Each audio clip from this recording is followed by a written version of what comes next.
Borja Valero in for Robert Corrin in midfield, the one change for West Brom. Ryan Shawcross has 3 goals in 4 games for Stoke and scored here last season.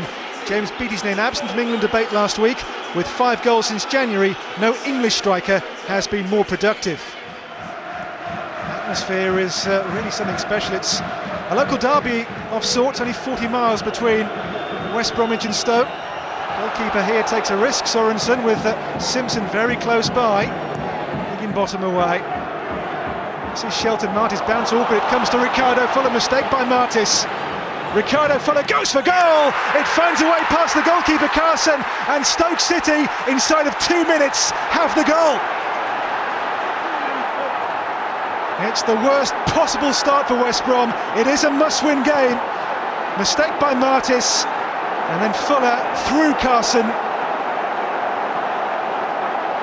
Martis at fault, Carson also. Albion could not afford this kind of beginning. They trail by a goal to 0. Well, back to the drawing board, Tony Mowbray. And his team have made the worst possible beginning here. Stoke have lost just one of the previous 24 league games against West Bromwich Albion. And they have a free kick foul by Jonas Olsson. It was a high ball towards Beattie, and he was in collision with Jonas Olsson. And Stoke, with the early goal, now have a free kick. I wonder what Scott Carson's thinking here. Early mistake. Chance to maybe make amends here. It's going to be Whelan! And Carson does make amends. Across his goal to make a respectable save this time. Good free kick this. It was going towards the top corner. Carson to West Brom's rescue. Adrian Charles and Frank Skinner. I'm sure not even Frank Skinner can find a joke to lighten the dark mood around the Hawthorns today. A goal behind to Stoke City, and again they really need to win. Martis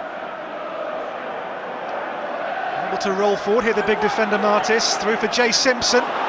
Simpson takes out the shot and is not far away. Jay Simpson, just 1 league goal for West Brom so far, but full of beans again today. Great ball through from Shelton Martis to find him first of all, and this shot just wide of Sorensen's top right-hand corner.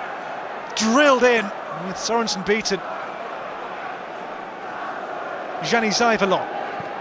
Simpson comes short. Looks for Valero. Flag stayed down. Valero holds off Whelan. Support from Zyvalon. Valero's cross. Deep cross as well, and here's Robinson.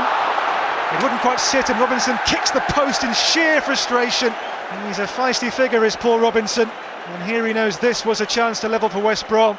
The longest serving player just overruns it. Take that post.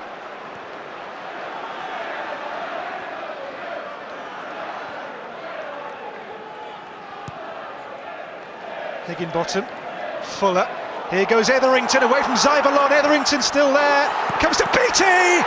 It's a second Stoke goal, and James Beattie gets his 6th for Stoke. It could be a massive shot in the arm in their quest for survival. Fuller, who got the first, on here to Etherington, and then Beattie just bludgeons this and gives Carson no chance at all. It's all about the power here. Goalkeeper just could not get a strong enough hand to the ball. West Brom 0, Stoke 2, and the Potters going potty behind the goal. On the left-hand side, Chris Brunt takes on Lawrence. Brunt's cross, blocked away, they claim handball. Here's Morrison. Morrison across, driven across. There is a claim for handball. It would have been harsh, the ball drilled in. Well, the arms are up, and why are the arms up that high? It was Liam Lawrence.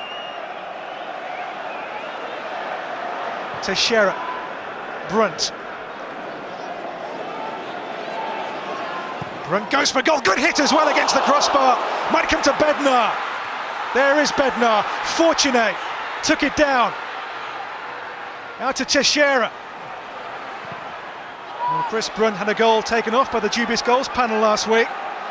Here he went to make amends with a shot which bends away from the goalkeeper and comes back off the top of the crossbar. but wouldn't quite fall for Roman Bednar here after Brunt hit the frame. Morrison. Robert Corrin. Corrin!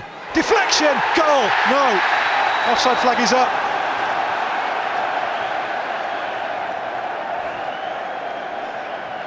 Shot here deflects off Marc-Antoine Fortuné, who scored a deflected goal in his debut. Nick Kinsley's flag on the far side has seen the goal chalked off. 7 games to go. How does that leave Albion now? It leaves us with a mountain to climb, but you know, let's keep going. As I said to them in the dressing room, really, let's get back to training on Monday, stick together, work hard. Won't allow any heads to drop. We've just got to keep going and take the next one next Saturday and see how we get on. Your goal today on your wrong foot, I guess, as well. A great finish. I haven't got a wrong foot. What are you laughing at?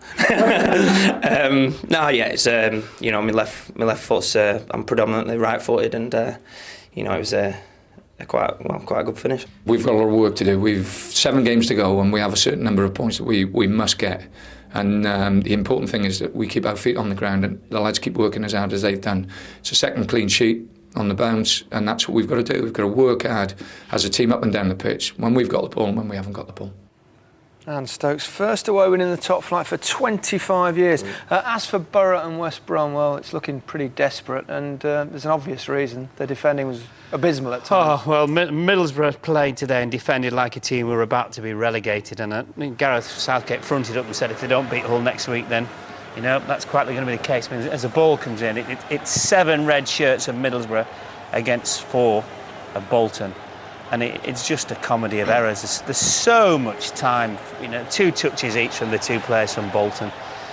Free kick comes in, I know Gary Megson says you work on it, but look at this. I think Huth actually, he can head it. He can just head it clear, decides to bail out underneath it. And if you think defensively they were bad, then watch this. I mean, this is just unbelievably bad. What is all that about? Great hit from Beattie.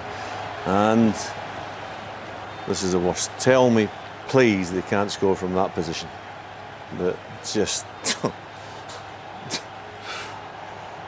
I'm lost for words. It's that bad. And the keeper ain't great either. And you know, 2 managers, West Brom, Middlesbrough, 2 ex-central defenders. It ain't rocket science. You get 2 centre-backs playing there, 2 full-backs in front, play off one another, communicate, make life difficult for the opposition, and you're in business. But they can't seem to do that at all. No, can't seem to get it right.